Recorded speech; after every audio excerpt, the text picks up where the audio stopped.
Well, moving on now, has President Donald Trump begun laying the groundwork to challenge or derail the November election? Well, that question is once again at the center of American politics. And it comes after Trump gave a prime-time address from the White House. The US president has alleged that China interfered in the 2020 presidential election. It is worth noting that Trump lost that presidential election to Joe Biden. And since then, he has repeatedly and falsely claimed that the election was stolen from him despite there being no evidence of voter fraud. Well, during this speech, Trump claimed that voter data from 18 states had been bought, stolen or hacked by China. Well, he also alleged that people who uncovered the breach failed to alert the government or Congress. Unfortunately, the system we have today falls catastrophically short of that standard. Tonight, I'm announcing the immediate declassification and release of critical intelligence revealing shocking vulnerabilities in our election infrastructure. This evidence shows that the election system we have dangerously exposes like levels never thought possible to hacking, exploitation, and foreign interference. In his remarks, Trump went on to accuse Beijing of the illicit acquisition of 220 million voter files containing personal information. Well, he also claimed that members of the US intelligence community deliberately kept the full extent of China's activities under wraps. Listen in.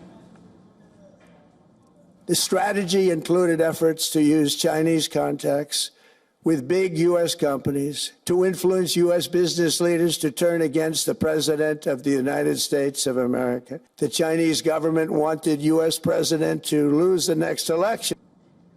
In response to his speech, Beijing pushed back almost immediately. China's foreign ministry dismissed Trump's allegations as entirely fabricated.